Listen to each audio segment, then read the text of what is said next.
Right, start again. Sorry about that. Basically, I just ate some food and I was going to burp anyway. Right, boilie making. It is a massive subject. You can go into so much detail in that. I mean, I'm not. I know I'm going to do it. Sorry. I'm not even. I think I've only touched the tip of the iceberg, as they say. I mean, with what I've learnt in that.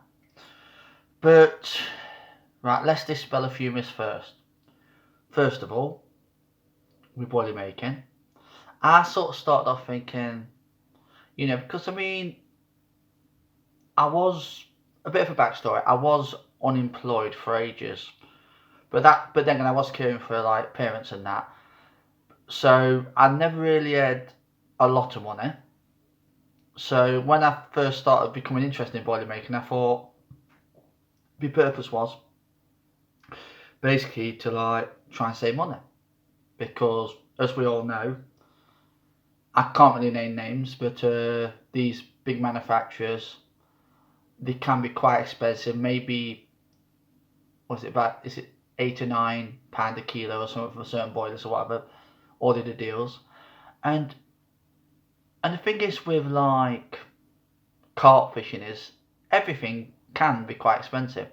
So I was thinking to myself, I mean, because I'd watched a few videos on YouTube, which is quite a good resource, but the only thing is you have to like sort through stuff and all that lot. With that and just focus on what you want. And I did actually start with this. I think it's called the Fighting Fisherman, and they actually sort of showed you how to make boilies from common household ingredients, and that cost near enough nothing. And from his videos, it did work.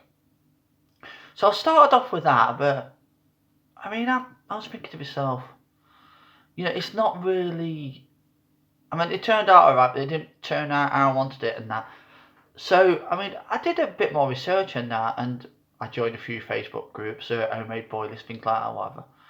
And I did actually come across this other. I've been watching him for a while because I think he's brilliant and down to earth. Another person on YouTube called Carp. Is it Carp Catcher? I think.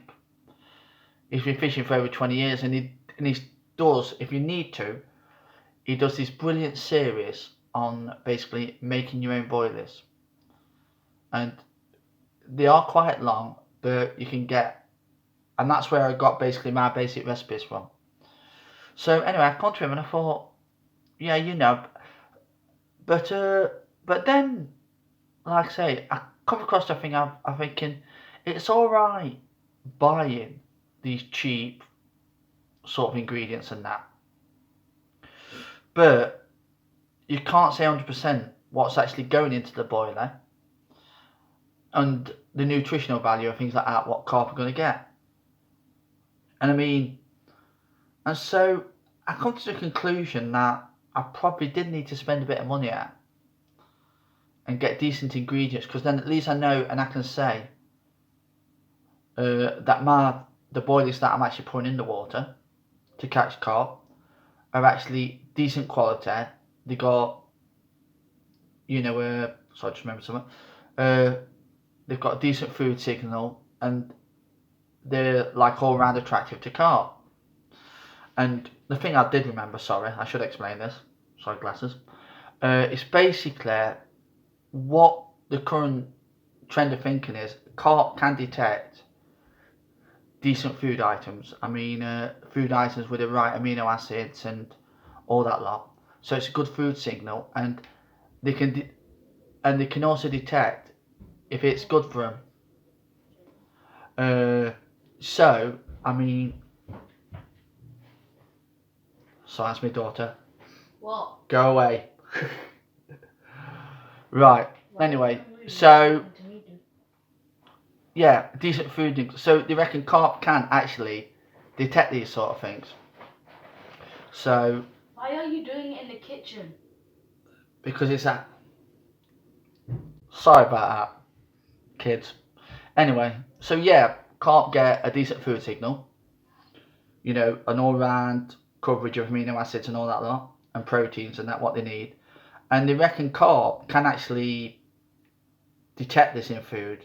I mean, so it is sort of a tough one. I mean, for years, and I mean in previous fishing, I always used to go on what smelt nice or what I think smells nice. But the thing is, you see, that's only the smell. And a lot of people think that basically carp, yeah, probably smell helps a little bit because you can detect it through chemicals in the water. But it's also the actual food signal the bait's going out, like the right leakage. So, you know, you have like what they call a porous bait. So it leaks out the right sort of food signals and that. So I sort of come to the conclusion, basically, yeah, it's alright choosing a flavour. But it's also better to have a good all-round food signal. So for my own bait, I just thought I did start off. Well, what was it? I did start off with like green lip mussel, and I've actually just made another one called it's hazelnut flavour. But anyway, so I'm digressing. I do apologise. So right, the thing is, what I'm trying to sort of get across is, and I'm just going to stop this because my leg's hurting. And I'll let me point the camera down a little bit. There we go. I've actually found a seat now. Anyway, so the point I'm trying to get across is basically, if you're watching this video to try and get an idea how to make bait cheaply, then it ain't gonna work. Not if you want a decent bait. I'm basically come to the conclusion now that I make my own baits. I enjoy making them, and it's not quick unless you have the right equipment. Again, you will have to spend out quite a bit of money to get the right equipment to make baits quickly. So you can forget it there, unless you're going to put the money into it. I mean, you could buy a proper like industrial sort of food mixer. Then you could buy the proper like extruders. Like you can get like Boilie guns that obviously extrude the paste. They can actually be run by air pressure or electric, or you can do the hand ones, which is obviously a lot slower. So if you're trying to do it for quickness and time, forget it, unless you wanted to put money in it. The next thing is, but anyway, so I've come to the conclusion that I enjoy making bait, I enjoy coming up with different sort of combinations, and also I get the satisfaction out of it when I'm out fishing, and if I catch fish on it. And also, I also know what's going into a bait, so I know it's going to be good, an all-round bait source for the fish. So that's about it. I mean, there are some, I'm not denying this, there are some brilliant baits out there. I mean, a friend uses CC More, and I think that's a brilliant bait to use. And it's decent value for money. But of course, like with most bait companies, some bait companies, especially the, how can I put it? Especially some of them not as well established ones.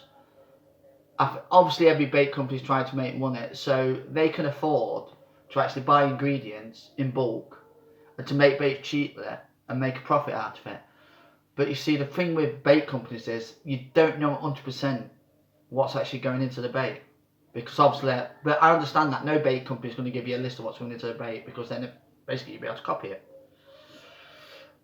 So anyway, I've come to the conclusion now that basically I like using my own bait. Yeah, it may not be as good as some of those ones out there. Yes, it might be probably expensive or even more expensive, but I get the satisfaction out of knowing my own bait's caught a fish. Right, next part. Okay. Basically, I will get onto like the making and that eventually. I just thought I'd do this part first. Basically, this sort of three types. Right, I need to explain something first. basically making a boilie is like making a cake. You've got different set of ingredients that you can put together. You can add flavourings, you can add liquids, you can add food colourings obviously. And once you put these together and with say like egg normally, you can make a bait, you can like boil it for like, or even steam it for a couple of minutes. And you can get a boilie out and you let it dry for 2 or 3 days, then stick it in the freezer for when you need it.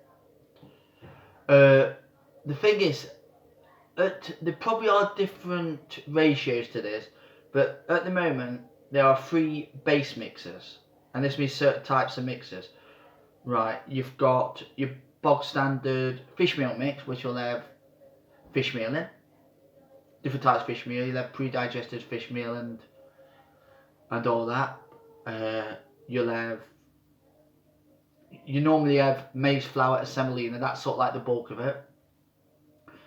And then you might have like, I think you'll have another fish meal. And then you'll probably have, what is it? You'll obviously add your flavouring, your egg, to bind the mix. And you'll have like, I always use like a liquid additive sort of thing. Like, because I make green lip mussel ones, I put a bit of green lip mussel extract in it. Milk ones, I have tried making milk ones, but I've never really went out there and tested it. Milk based mixers are like things with like, let's think, what's it, milk proteins in and all that lot, or milk based, and it tends to be a more creamier sort of mix. And again, it does work. It's like I say, it all depends on what you find works on wherever you're fishing. And then the final one is like a bird food mix, which has like different sort. I know it sounds mad thinking, why do you keep putting bird food in a boiler? But it has different sort of additives, and basically it's like a bird rearing food, what they put into it. So again, it's got all the amino acids and nutrients what can't need to grow. So let's think. So basically, at the moment, where I am, I've actually got a fish meal mix, which I do. I think it sort of started off from which is basically green lip mussel flavouring. Now, the reason I did pick that flavouring, and actually used the green lip mussel essence in as well, is because I've been fishing, not carp fishing mind you, but I've been fishing off and on since I was about 13 or 14. And that's why is it now? 36 years. I know, it's ages. I'm getting old. But, so I've been fishing for that long. And, I mean, when I first started, I just used to go down a local canal or local river, just fish for anything. So after about, when I was in my 20s and that, I sort of started to like go more for like the specimen things. I used to like going for like things like crucian, carp and tension and that. And from what I learned from that is, and I know it sounds mad, but what I learned from that is that a lot of people, to get these specimens, or not a lot of people use them, is to use mussel. You can like buy them already cooked or frozen from Asda or something like that, stick them on the hook, they stay on for about 2 seconds once the fish bite it, and that's it. But fish, I know probably not carp as much, but fish like tension, crucian carp, love the bloody stuff and used to catch loads. And I was thinking to myself, when I first decided to do boilers, I was thinking to myself, why ain't there any, and there probably are, but why aren't there many green lip mussel flavoured boilers out there? Because obviously I wanted something that was different, that I thought, because they always say with carp fishing, if it's different, then basically, you know, you might have an edge on catching a carp. And so I started off with green lip mussel flavour. And, you know what I mean, I've altered the recipe a little bit. I didn't start off adding the green lip mussel extract. But then after a bit I did. And I even ended up making my own sort of like, was it so-called dip? But I've had to change that around now. I'll explain that in a minute. But, and basically I did Yeah, I had a few fish on it. I'm not denying that. And so I've not really changed that recipe much. I obviously will be showing you that recipe, and when I get around to making the boilies. Anyway, so and then the next one will come up because I did try and do some research on this. Some people reckon you can use the same boilie all year round and that, but obviously a lot of people reckon they change when the water gets too cold. So I thought I'll go along with this, and I've always liked the idea of actually sort of trying trying a nut-based one, but like basically with a bird food base mix. So I ended up basically, because I know carp like meant to like tiger nut, so I ended up making a bait based around tiger nuts, which yeah, and to be honest, it smells pretty gorgeous. But I know it's not about smell, but it does, and it's actually quite sweet as well, which I quite like. So that's another mix I've got. But up to yet, I'm not saying it won't happen, but up to yet, I have not caught anything on that. I'm not sure as well whether it's a suitable winter bait. So I could be totally wrong there. It might work better in the summer. I honestly don't know.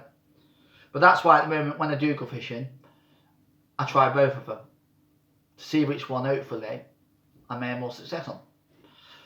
And I think that's about it about baits. I mean, there's not really much else to say. I mean, like I say, we've got the 3 basic base mixers.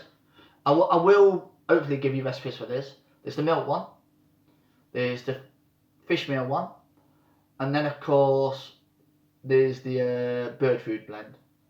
And from then you can like edit them and add whatever you want to yourself, as long as you don't overdo it.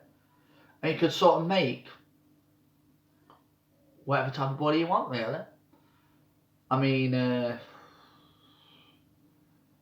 is sort of the thing is with boilie making it's a massive world, and you could go out there, and I mean I have done it myself. You could go out there and you could spend a lot of money. I mean I haven't spent a lot of money, but I spent quite a bit. But you could be interested in making like a tutti frutti one or whatever, or and you could buy millions of different flavourings. You could buy a lot of other stuff. But my thinking at the moment is all you need to do is basically get the base mix right, add your flavouring, add your liquid flavourings, and then just keep trying it.